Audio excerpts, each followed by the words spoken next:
Hello everyone, আজকে আমরা দেখব the villainess is adored by the prince of the neighbour কিংডমের 4 নম্বর পর্বের এক্সপ্লেনেশন। তাহলে আর দেরি কেন, চলো শুরু করা যাক আজকের এক্সপ্লেনেশন। আর হ্যাঁ, ভিডিওটা লাইক আর চ্যানেলটা সাবস্ক্রাইব করতে একদম ভুলো না কিন্তু। গল্পের শুরুতে আমরা দেখতে পাই বিকেলের নরম আলো চারপাশে ভরিয়ে দিয়েছে। টিয়ারার মেড খুব যত্ন করে চা ঢালছে এবং জানায় যে সে আজ চায়ে আগের চেয়ে একটু বেশি মিষ্টি দিয়েছে। টিয়ারা আলতো করে তাকে ধন্যবাদ জানায়, কিন্তু তার দৃষ্টি চায়ের কাপের কাঁপা কাঁপা জলের দিকে, যেখানে তার প্রতিবিম্ব ঝাপসা হয়ে যায়। বাইরে থেকে তাকে শান্ত দেখালেও তার মনের ভেতরটা কিন্তু অস্থির। প্রাসাদের সেই অদ্ভুত আলোর রেশ এখনো তার ভাবনায় রয়ে গেছে। সে এক চুমুক চা খায় আর তার চিন্তাগুলো সেই অব্যাখ্যাতিত আলোর দিকে ফিরে যায়। এখনো পর্যন্ত কোনো আনুষ্ঠানিক ঘোষণা আসেনি, আর এই নীরবতা তার অস্বস্তি আরও বাড়িয়ে দিচ্ছে। সে ভাবে যদি সত্যি হোলি প্রেয়ার জাগ্রত হয়ে থাকে, তাহলে গল্পটি হয়তো আর তার জানা পথে চলবে না। যেহেতু গল্পের আসল পথ থেকে তারা ইতিমধ্যেই সরে এসেছে, তার ভয় হয় ভবিষ্যৎ যে কোনো মুহূর্তে বদলে যেতে পারে,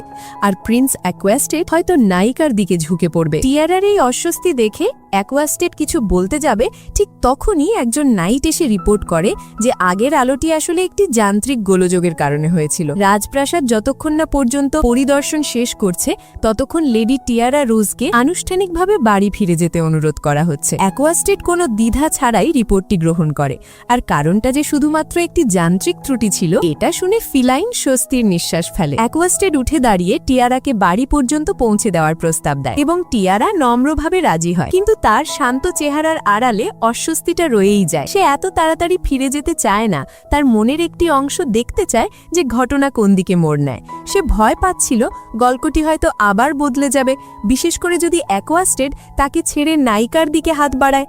এরপর সিন শিফট হয়, আর আমরা দেখি সেই রাতেই অ্যাকোয়াস্টেড এলিয়েটের কাছ থেকে আসল রিপোর্টটি পায়, আর দেরি হওয়ার কারণটিও স্পষ্ট হয়ে যায়। আকারি, যে গ্র্যাজুয়েশন অনুষ্ঠানে প্রিন্স হার্ট নাইটসের পাশে দাঁড়িয়েছিল, সেই হোলি প্রেয়ার জাগ্রত করেছে।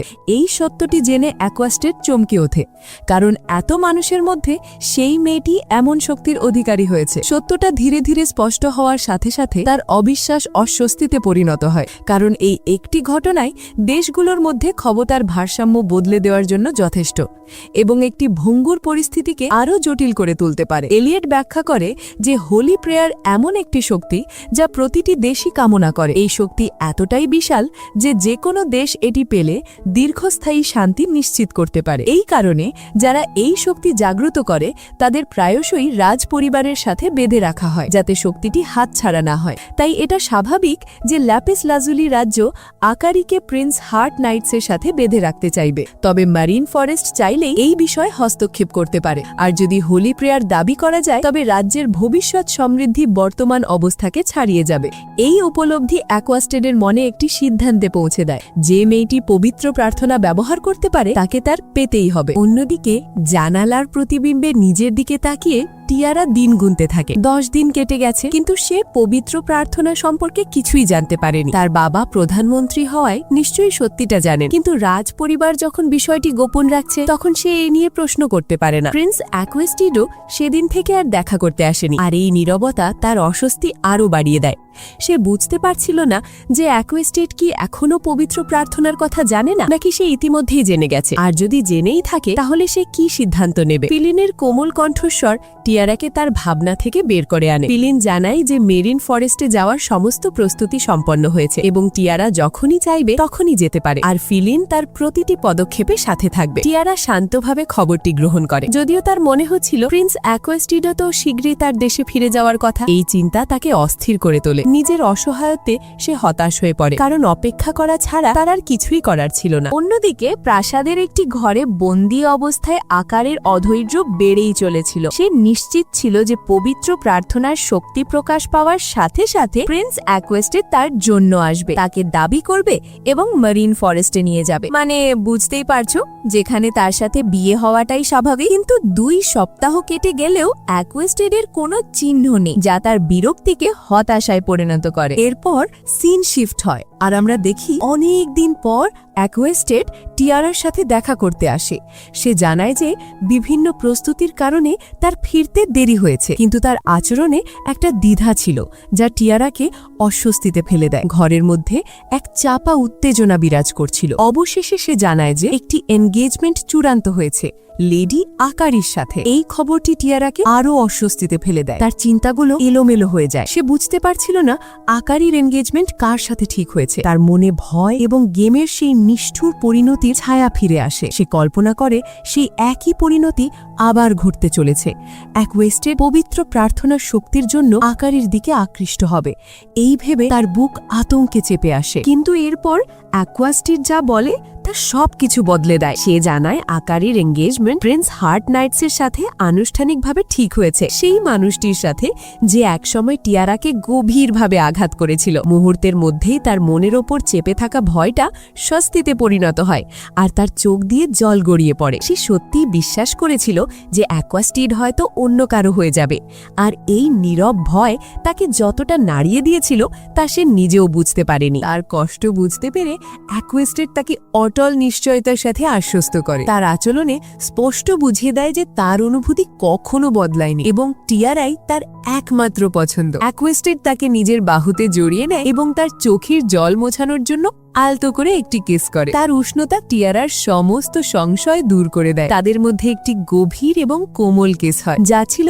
ভালোবাসার নিশ্চয়তায় ভরা। শান্ত সংকল্পের সাথে অ্যাকোয়েস্টেড তার উদ্দেশ্য স্পষ্ট করে দেয়। মেরিন ফরেস্টে তার পাশে একটি ভবিষ্যতের প্রস্তাব দেয়, যা কোনো সুবিধের জন্য নয় বরং বিশুদ্ধ ভালোবাসার। টিয়ারা বিনা দ্বিধায় সেই ভবিষ্যৎ গ্রহণ করে এবং তাদের বন্ধন আরও একবার একটি নরম আনন্দময় কিসের মাধ্যমে নিশ্চিত হয়। এরপর সেই রাতেই টিয়ারা একটি অদ্ভুত আলোতে ঘুম থেকে জেগে ওঠে। অ্যান্ড সাডেনলি আলোটি তার বিছানার পাশে জড়ো হয়ে ধীরে ধীরে একটি মানব রূপ নেয়। ঘুম কাটতেই সে চমকে ওঠে। তার সামনে আকারি দাঁড়িয়ে আছে। আকারি শান্তভাবে জানায় যে সে বুঝতে পেরেছে টিয়ারা এই জগতের গল্পের অংশ নয়, বরং একজন আউটসাইডার যে গেমের নির্ধারিত পথকে ব্যাহত করেছে। গেম এই শব্দটি শুনে টিয়ারা চমকে ওঠে এবং সাথে সাথেই সবকিছু স্পষ্ট হয়ে যায়। আকারিও তার মতোই। আকারি এই পৃথিবীকে একটি স্ক্রিপ্ট হিসেবে দেখে, যা শেষ পর্যন্ত নিখুঁতভাবে চলছিল, কিন্তু একমাত্র টিয়ারাই সেই পথের বিচ্যুতি। প্রিন্স হার্ট নাইটসের সাথে যা একটি নিখুঁত মিলনে শেষ হওয়ার কথা ছিল, তা প্রিন্স অ্যাকোয়াস্টেডের আকস্মিক আবির্ভাবে পাল্টে গেছে। আকারি জানায় হার্ট নাইটস তার কাছে দ্বিতীয় পছন্দ ছিল। মানে বুঝতেই পারছো এখানে কি চলছে। তার আসল প্রিয় চরিত্র ছিল অ্যাকোয়াস্টেড, যে আসলে অন্য একটি রুটের একটি সিকুয়েলের অংশ। আর সেই সিকুয়েলে ম্যারিন ফরেস্টে অ্যাকোয়াস্টেডের জন্য একজন নায়িকা অপেক্ষা করছে, এমন তথ্য যা টিয়ারা কখনোই জানতে পারেনি। আকারি বুঝতে পারে যে টিয়ারা সিকুয়েল সম্পর্কে কিছুই জানে না, কারণ সে সিকুয়েলটি খেলার আগেই মারা গিয়েছিল। আকারি টিয়ারাকে বোঝানোর চেষ্টা করে যে সিকুয়েলটি কতটা অসাধারণ ছিল এবং তার কাছে পবিত্র প্রার্থনার মতো শক্তিশালী অস্ত্র আছে, যা দিয়ে সে অ্যাকোয়াস্টেডকে নিধের করে নিতে পারবে। টিয়ারা দৃঢ়ভাবে বলে যে অ্যাকোয়াস্টেড কোনো পুরস্কার নয়, বরং নিজের ইচ্ছা শক্তি সম্পন্ন একজন মানুষ। কিন্তু আকারি তা উড়িয়ে দেয়। সে নিশ্চিত যে অ্যাকোয়াস্টেড তার শক্তির কথা জানলে তাকেই বেছে নেবে। আর হ্যাঁ, এই বিশ্বাসে আকারি হঠাৎ ম্যাজিক ব্যবহার করে টিয়ারার গালে একটি অগভীর ক্ষত তৈরি করে। তার উদ্দেশ্য স্পষ্ট। সে চেয়েছিল টিয়ারা আহত হোক, তাদের এঙ্গেজমেন্ট ভেঙে যাক এবং তার পথ পরিষ্কার হয়ে যাক। অন্যদিকে টিয়ারা বুঝতে পারে যে আকারি থামবে না। সে নিজেকে গল্পের দ্বারা সুরক্ষিত মনে করে ধ্বংসাত্মক জাদু ব্যবহার করে, কিন্তু সেই আক্রমণ টিয়ারার কাছে পৌঁছানোর আগেই একটি উজ্জ্বল ঢাল তাকে ঘিরে ফেলে এবং আক্রমণটি পুরোপুরি থামিয়ে দেয়। শেষ মুহূর্তে অ্যাকোয়াস্টেড এসে উপস্থিত হয়েছে। এই আকস্মিক হস্তক্ষেপে আকারের আত্মবিশ্বাস ভেঙে যায়।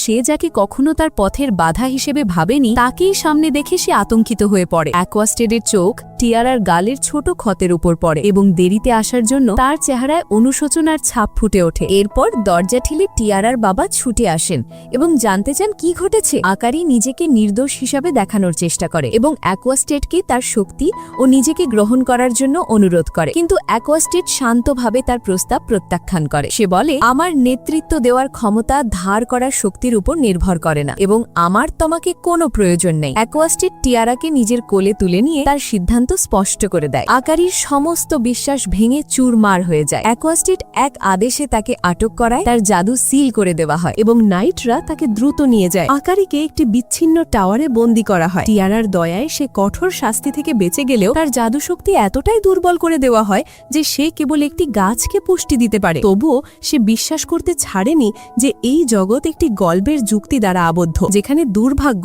কেবল একটি সূচনা এবং উদ্ধারকারী আসবেই। এরপর সিন শিফট হয় আর আমরা দেখি একদিন প্রিন্স হার্ট নাইটস তার সাথে দেখা করতে আসে এবং তাদের আসন্ন বিয়ের কথা জানায়। আকারি শান্তভাবে তা গ্রহণ করে, যা হার্ট নাইটসকে অবাক করে। সে তার জন্য নির্ধারিত ভূমিকা গ্রহণ করে নেয়, কারণ সে যে জগৎটিকে ভালোবাসে তার কাঠামোর মধ্যেই সে থাকতে চায়। অন্যদিকে ক্লেমেন্টাইল এস্টেটে টিয়ারার ম্যারিন ফরেস্টে যাওয়ার প্রস্তুতি চলছিল। তার বাবা মা তাকে আবেগ ঘন বিদায় জানায়। অ্যাকোয়া স্টেট তার বাবাকে প্রতিশ্রুতি দেয় যে সে টিয়ারার সুখ রক্ষা করবে। ক্যারেজে ওঠার পর অ্যাকোয়া স্টেট টিয়ারার শান্ত মেজাজ লক্ষ্য করে তাকে কাছে টেনে নেয়। ঠিক তখনই একটি আলো তাদের সামনে উপস্থিত হয়ে একটি চিঠির আকার নেয়। এটি ছিল আকারির কাছ থেকে। চিঠিতে সে জানায় যে সে প্রিন্স হার্ট নাইটসের পাশে সুখ খোঁজার সিদ্ধান্ত নিয়েছে এবং টিয়ারাকেও তার নিজের সুখ খুঁজে পাওয়ার জন্য শুভেচ্ছা জানায়। কিন্তু চিঠির একটি লাইনে জাপানি ভাষায় লেখা ছিল, যা ছিল এক ধরনের চ্যালেঞ্জ। সামনে যে নায়িকা অপেক্ষা করছে তার কাছে হেরে যেও না। এই কথাগুলো টিয়ারার বুকের উপর থেকে একটি ভার নামিয়ে দেয়। সে চিঠিটি নিজের কাছে রাখার সিদ্ধান্ত নেয়, যা তাকে সাহস যোগাবে। তার মনের গভীরে সে সংকল্প করে যে নায়িকার সাথে তার এখনো দেখা হয়নি তার কাছে সে হারবে না। ক্যারেজটি মারিন ফরেস্টের ভূমিতে প্রবেশ করার সাথে সাথে দূর থেকে কিছু ছায়ামূর্তি তাদের দেখতে থাকে এবং ক্রাউন প্রিন্সের প্রত্যাবর্তন ও তার পাশের রহস্যময়ী নারী সম্পর্কে ফিসফিস করতে থাকে।